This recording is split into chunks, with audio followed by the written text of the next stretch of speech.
Hi, I'm Jessica Walters with your Friday JCTV News Update. Cedric Chappelle Jr., a Valley City State University football player, was accused in the killing of a man and wounding of another outside a Minneapolis club this weekend. According to Valley City State spokesman Greg Vaney, the 21-year-old had not raised any red flags during his time at the school.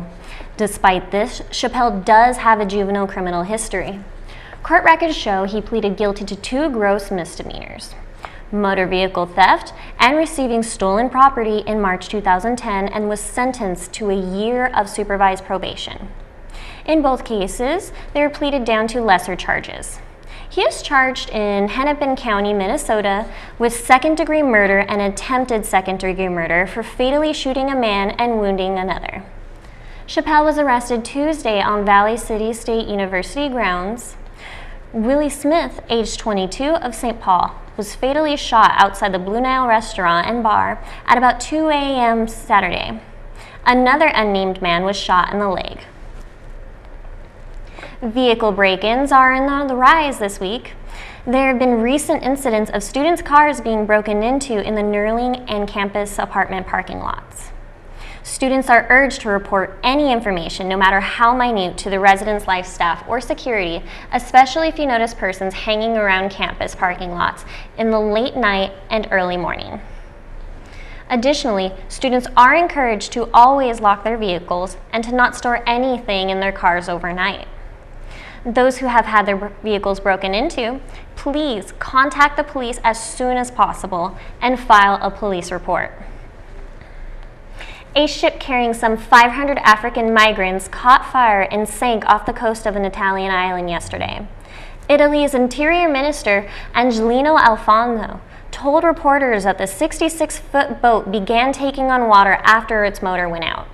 The passengers did not have any cell phones to call for help, so instead set a small fire to flag passing ships. But because the gas had mixed with the water flooding the ship, the fire then spread to the ship itself, killing at least 114 people. The boat left hundreds of people stranded in the sea, many of whom drowned from not knowing how to swim. Despite over 150 people being rescued, about the same number of people are still unaccounted for. Additionally, only 3 of the estimated 100 women on the ship have been rescued, and sadly no children have been saved so far. This is one of the deadliest accidents in the famously dangerous Mediterranean Sea crossing. Coast Guard ships, local fishing boats, and helicopters from across the region were combing the waters trying to find survivors, said Coast Guard Representative Marco Di Mia. This was the second shipwreck this week off the Italian coast. On Monday, 13 men drowned while trying to reach southern Sicily when their ship ran aground just a few yards from the shore. These incidents have spiked in recent weeks, particularly with Syrian arrivals seeking new life in the European Union. A violent car chase began yesterday when a woman driving a black sedan with Connecticut plates rammed her car into the security barrier near the White House. The incident put the Capitol temporarily on lockdown and caused what one witness described as mass panic. It was confirmed by DC police that the suspect was killed, being fatally shot by police gunfire. The Secret Service said that she had a 1-year-old girl in the car who was not injured. David Lowenberg, who witnessed the incident, said that he saw an officer hugging a child and taking that child away. DC Police Chief Kathy Lanier said that the 2 officers were injured, one from the U.S. Capitol Police, the other from the Secret Service, but that both will be okay. The chase and armed standoff occurred as lawmakers were debating a series of expenditure bills to resolve the current partial government shutdown. The occurrence is said to be an isolated incident and is not currently considered to be terrorist-related. The Capitol wasn't the only place for chaotic car chases this week. On Wednesday, U.S. Marshals say that they arrested Kelly Redroad after she led them on a chase through 3 counties that ended with a car fire here in North Dakota. The 40-year-old was wanted for a release violation for conspiracy to commit bank fraud. Authorities also say Red Road threatened to cut herself with a knife and held down the accelerator until the vehicle overheated and caught fire, after which officers were able to finally arrest her. Free local Saturday events, providing the weather permits, from 9 a.m. to 12 p.m., come to the Civic Center parking lot to get some healthier goods at the Jamestown Farmers Market.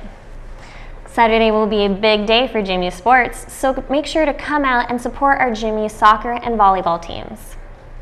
Volleyball will be playing Briarcliff in the Hanson Center at 1 p.m. Women's soccer will be up against the University of Great Falls playing at noon, and the men's team at 2 p.m. On the Jimmy soccer field, our women's team will also play again on Saturday against Carroll College at 4 p.m.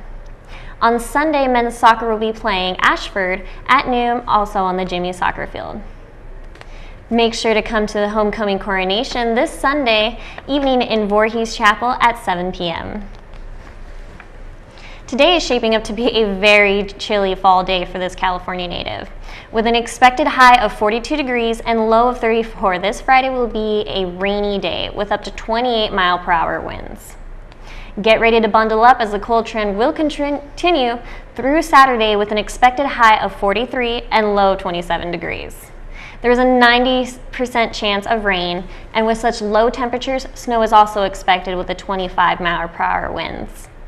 We will catch a break from the chill with a slight warm-up Sunday, with a high of 56 degrees and a low of 40 degrees.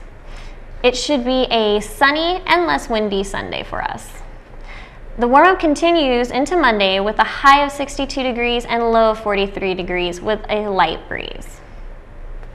Thank you for tuning in for your daily JCTV news update. I'm Jessica Walters, and go Jimmies!